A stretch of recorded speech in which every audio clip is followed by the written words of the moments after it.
Donc, c'est Ali Ahmad, je suis un docteur ingénieur de recherche au sein de l'équipe Morphène au laboratoire IRHS à l'INRAE à Angers. Et je suis un ancien étudiant du Master 2 physique, spécialité photonique, signal et image, la promotion 2014-2015.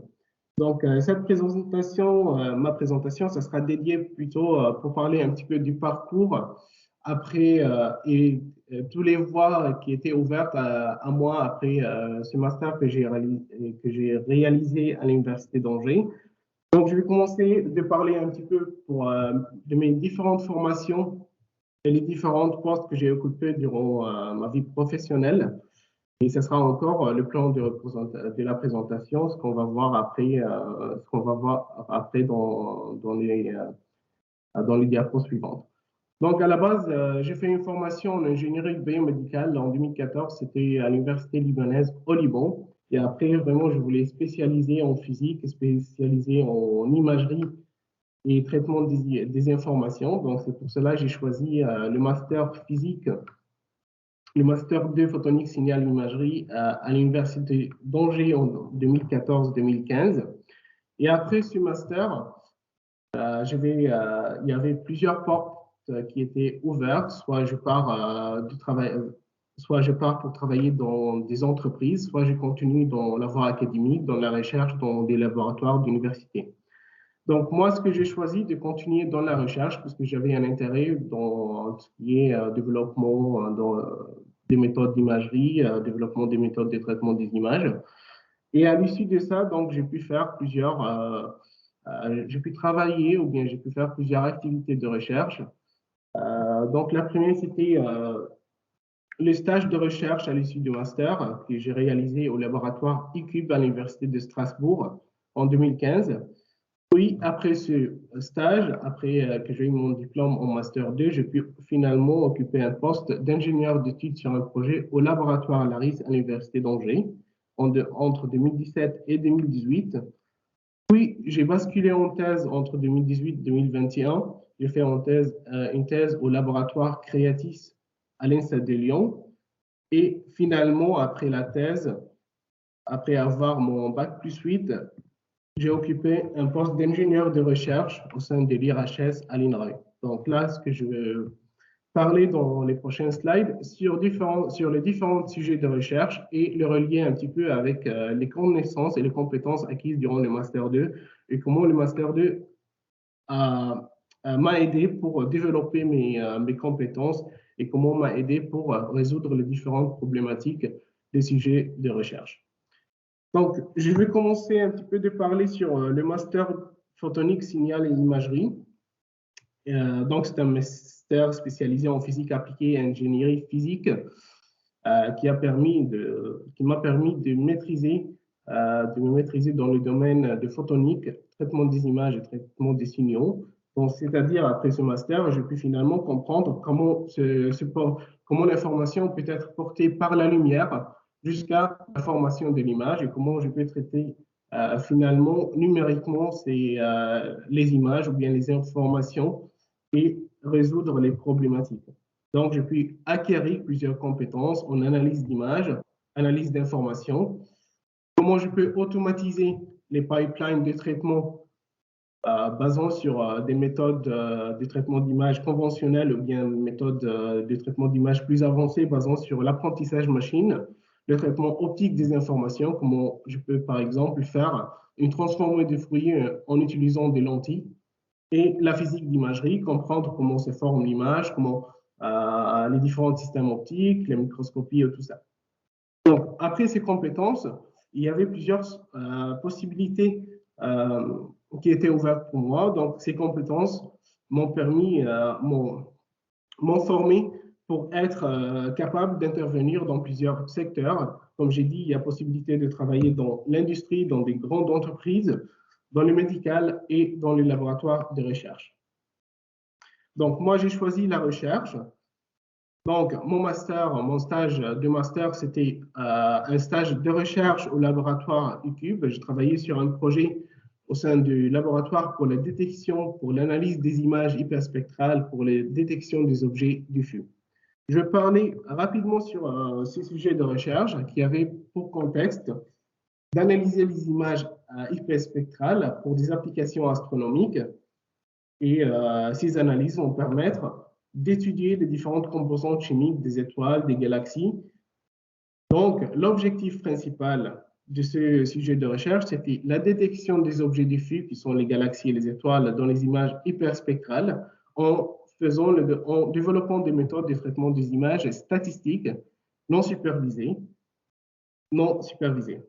Donc, la problématique que nous étions en train de résoudre durant ce stage de recherche, premièrement, comme on est en train d'avoir des images hyperspectrales, donc les images hyperspectrales, elles sont différentes que les images que vous pouvez avoir avec votre téléphone, avec les canaux R, G et B. Avec les images hyperspectrales, on va avoir un cube énorme des données. On va avoir beaucoup d'informations et en plus, ils sont extrêmement bruités. Comme vous voyez ici, j'ai mis une petite image hyperspectrale simulée. À l'intérieur de cette image hyperspectrale, il y a des objets qui étaient simulés encore, mais on ne le voit pas parce qu'il y a une quantité énorme de bruit.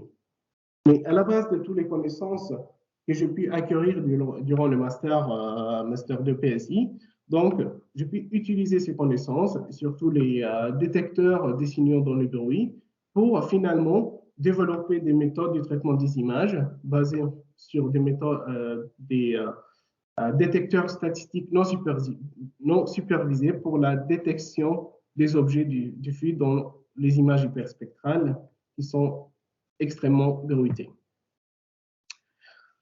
Après ce master, ce stage de recherche, donc j'ai commencé j'ai commencé réellement ma vie professionnelle en recherche avec un premier poste d'ingénieur d'études sur un projet au laboratoire LARIS à l'Université d'Angers. Donc, c'était un projet qui s'appelle c'était un projet national qui s'appelle PUMAGRI pour Plateforme universelle mobile pour l'agriculture. Donc, je vais parler un petit peu sur le contexte général de ce projet. Donc, le contexte général, c'était d'aider les agriculteurs, l'automatisation des actions. Donc, au lieu de faire toutes les choses manuelles, il y aura un robot qui est développé pour faire toutes les tâches dans le champ de culture. Et après, il pourra encore aider à la réduction de l'utilisation des herbicides. Et comme vous connaissez, les herbicides, ils sont des produits chimiques qui sont très dangereux pour la plante, pour la terre et pour nous encore. Donc, l'objectif principal de ce projet, c'était de développer une plateforme à l'interface robotique et système de vision autonome pour le désherbage. Et ma tâche principale, c'était développer des méthodes de traitement des images pour la détection des mauvaises herbes dans les images acquises par le robot. Donc, j'ai mis quelques illustrations ici sur une petite illustration, une petite animation ici pour le robot qui va se balader dans le champ de maraîchage. Et après, il va faire l'acquisition des images avec une caméra située sur ce robot. Et finalement, on va avoir différents types d'images, soit en culture dense, soit en culture normale, où on va faire la tâche de détection des mauvaises herbes. Donc, la problématique sur ce projet, c'était en fait par le fait qu'on est en train de faire des acquisitions des images à l'extérieur, ou bien dans les champs, ou bien sous les serres. On va avoir différentes conditions d'illumination. Peut-être qu'on va faire des acquisitions durant un temps ensoleillé, durant l'été, ou bien durant l'hiver avec du nuage. Donc, ça va influer les qualités des images qu'on va avoir. Comme vous voyez ici dans ces deux images, on va avoir des images vont être sombres, ou bien des images qui sont plus claires, plus saturées. Une autre problématique, le robot va être en mouvement, donc c'est-à-dire les images qu'on va acquérir, elles vont être des images floues avec des résolutions très basses. Et une troisième problématique, c'était plus relié avec la densité de culture, avec les maraîchages. Donc, les images, le robot va se balader dans les champs de maraîchage durant tout le temps. C'est-à-dire, si on plante les mâches aujourd'hui, on va faire des images après une semaine. On va avoir les mâches qui sont très petites. On va avoir une culture qui n'est pas dense.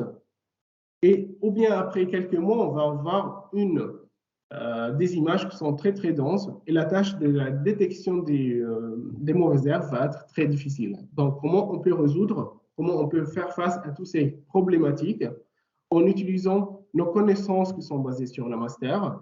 Donc, durant le master, il y avait des modules sur les différents capteurs des images, les systèmes de vision et sur les différentes méthodes de traitement des images et comment on peut optimiser l'acquisition des images pour avoir la meilleure qualité des images derrière et faire le traitement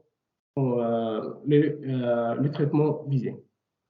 Donc, basant sur toutes ces connaissances, finalement, j'ai pu répondre à tout, résoudre toutes les problématiques et les défis et répondre aux objectifs du projet. Donc, finalement, j'ai pu développer des méthodes de traitement des images conventionnelles classiques pour faire face aux problématiques des changements d'éclairage ou bien de la densité de culture, en se basant par exemple sur la taille et la forme des mauvaises herbes qui est plus grande dans un stade, dans un premier stade de développement de mâche. On peut directement détecter ces mauvaises herbes puisqu'ils ont une forme qui est différente que celle des mâches, par exemple. Et pour un stade plus avancé, où on a beaucoup dans une culture très dense, on ne peut pas même visuellement discriminer entre les mâches et les mauvaises herbes.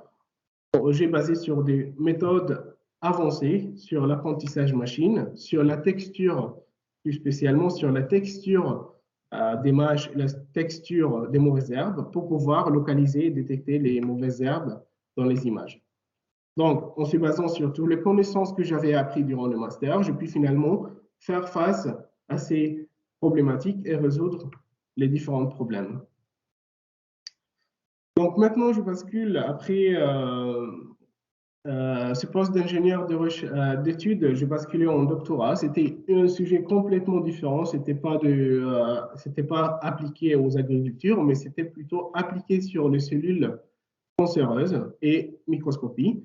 C'était les projets ProChip qui visent au profilage, projet européen ProChip pour le profilage de cellules uniques par microscopie à fluorescence. Donc, le contexte général de ce projet, c'était pour étudier les cellules cancéreuses, étudier l'organisation des particules de l'ADN à l'intérieur des cellules. Ça va aider après au développement des médicaments et des traitements personnalisés pour certains cas de cancer, pour des cas spécifiques de cancer. Donc, l'objectif de ce projet, c'était de faire une conception d'une technique de microscopie à fluorescence couplée à un système microfluidique. Juste pour définir c'est quoi un système microfluidique rapidement, c'est un microsystème qui va faire l'isolation des cellules pour avoir une seule cellule imagée à la fois et qui va ramener automatiquement les cellules sous le microscope pour avoir les images. C'est-à-dire, comme ça, on va automatiser tout le processus d'acquisition des images des cellules et derrière ça, après, on va traiter ces images pour faire le profilage des cellules en développement de méthodes ou bien d'algorithmes de traitement d'images basés sur l'apprentissage machine. Mais par contre, il y avait plusieurs problématiques, comme tous les sujets de recherche, il y a toujours des problématiques qu'il faut prendre en compte et il faut essayer de les résoudre pour avoir les résultats voulus. Donc, je vais retourner pour parler un petit peu, de ces problématiques, je vais retourner un petit peu sur des phénomènes physiques de base, qui est le critère de Rayleigh, ou bien qui est la limite de diffraction, ou bien le pouvoir de résolution. Donc, l'image d'un point, si on a un système optique, en microscopie surtout, l'image d'un point, d'une source ponctuelle, ce n'est pas un point. On peut voir sur l'image, ce n'est pas un point, mais c'est plutôt une figure de diffraction. Et c'est dû à la réponse impulsionnelle du système optique. Donc, dans ces cas-là, s'il y a deux points qui sont très proches l'une de l'autre, et selon le système optique qu'on est en train d'utiliser, soit on peut avoir ces deux points d'une manière résolue, soit on va avoir les deux points qui sont combinés l'un à l'autre. On ne peut pas différencier entre les différents points. Donc, en microscopie ou bien en biologie des cellules, on va avoir des ADN, des petites particules qui sont très proches l'une de l'autre. Et à l'issue de ce phénomène physique, il y avait plusieurs développements dans le système de microscopie. Donc, On a pu avoir, comme vous connaissez, les microscopies conventionnelles que vous avez déjà vues, je pense. Donc, on a des microscopes qui sont à faible coût, mais qui donnent des images avec une résolution très basse. Et il y avait des microscopies qui sont avec un système optique qui est très complexe, sophistiqué, qui donne des images qui sont super résolues où on peut voir les points ou bien les points d'ADN d'une manière, on peut localiser les points d'ADN, on peut voir, on peut localiser ces points d'ADN. Mais par contre, pour les systèmes ou bien les microscopes qui donnent des images super résolues, ils ont un coût très, très élevé. Donc, l'idée générale ou bien la question qui était posée durant cette thèse, donc, quelle technique de microscopie on va utiliser pour une tâche informative spécifique? Par exemple, si on va faire le tri des cellules, est-ce qu'on a vraiment besoin de la super résolution pour faire le tri des cellules?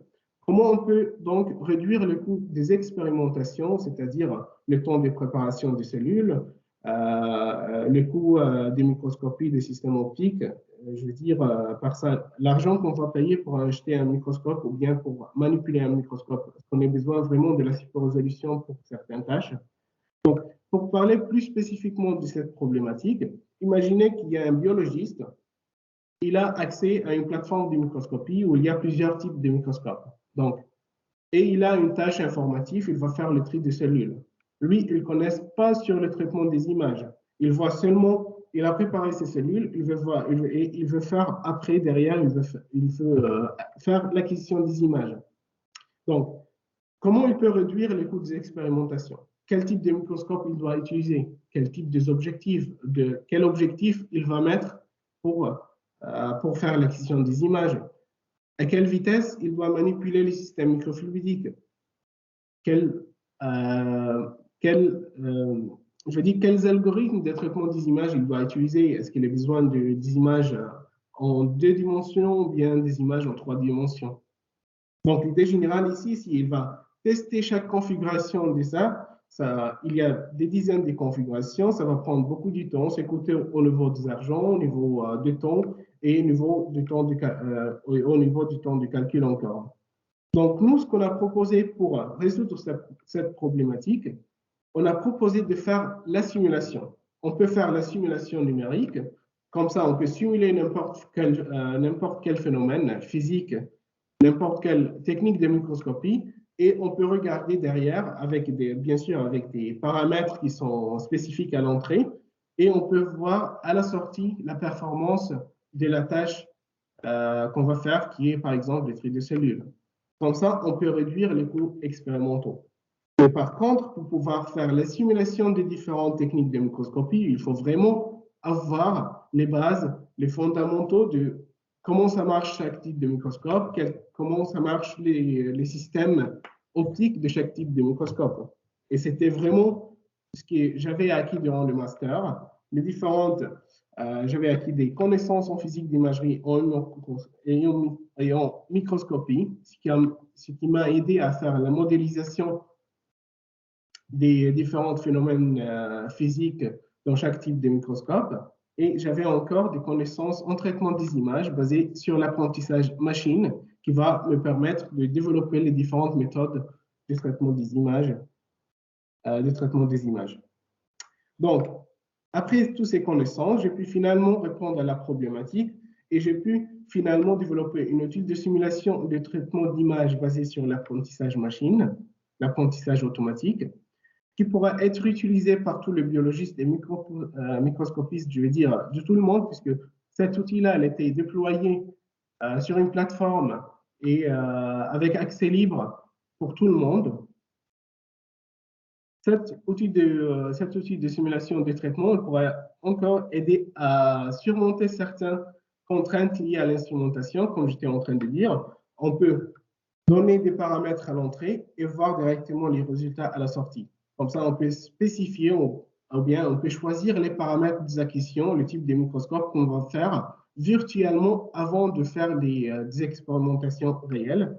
Comme ça, on peut réduire les coûts des expérimentations et bien sûr faire le traitement des images nécessaires pour les cellules. Je passe maintenant à parler sur à propos de mon poste actuel, les sujets de recherche de mon poste actuel. Donc, je travaille actuellement sur deux projets différents, deux projets qui sont projets Phenom et EGI. Donc, si je vais parler un petit peu sur le contexte général, comme vous saviez, pour l'INRAE, il n'y a pas seulement sur Angers, il y a à Nantes, il y a à Dijon, il y a à Montpellier, il y a plusieurs sites de l'INRAE au niveau national en France. Et chacun de ces, je veux dire, chacun de ces sites, ils sont dédiés pour faire des recherches sur un type spécifique des plantes. Donc, il y a plusieurs challenges, il y a plusieurs défis, plusieurs difficultés, je veux dire, au niveau, par exemple, au niveau du partage des données, par exemple, il y a une difficulté de partager les données entre un site et un autre, difficulté d'interaction entre les différentes équipes de recherche. Et après, je vais dire, si on va parler du côté traitement des images, chacun sur son site, chacun sur son bureau, il traite ou bien il entraîne les modèles de deep learning, il entraîne seulement sur une diversité limitée des images, c'est-à-dire il prend pas en compte tous les types. Par exemple, si on va parler détection des pommes, par exemple, il prend pas toutes les variétés des pommes, il prend pas toutes les conditions, par exemple. Je veux dire, si on va parler les conditions du temps, par exemple, il y a des endroits plus ensoleillés que les autres, donc c'est-à-dire on va prendre des images, on va avoir des images de différentes conditions d'illumination, etc. Donc, pour faire face à toutes ces difficultés, donc, l'objectif du projet Phenom, c'est de créer un réseau des plateformes de phénotypage à l'échelle nationale. On va grouper ou bien on va faciliter l'interaction entre les différentes équipes de phénotypage sur les différents sites de l'INRAE. Mes missions principales, c'est de former, de développer des méthodes de traitement d'image par apprentissage machine et former les utilisateurs, qui sont des biologistes ou bien des chercheurs, sur l'utilisation de ces différentes méthodes de traitement des images. Donc, ici vient le projet EGI, qui est une infrastructure européenne. Il y a des grands serveurs, des grandes machines pour en train de faire. On relie tous les sites sur ce serveur DJI. Donc, chaque site, il a un cas d'étude, il fait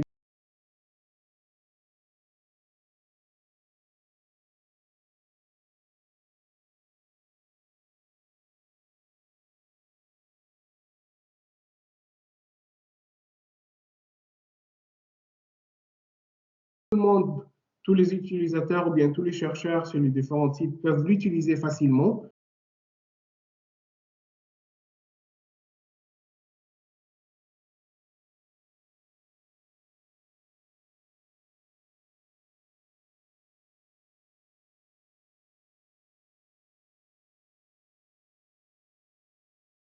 Avec cette nouvelle diversité, comme ça, on va avoir des méthodes de traitement plus efficaces qui a vu déjà il a vu les différentes possibilités de diversité des types de plantes pour avoir à la sortie la meilleure performance et la meilleure performance du traitement.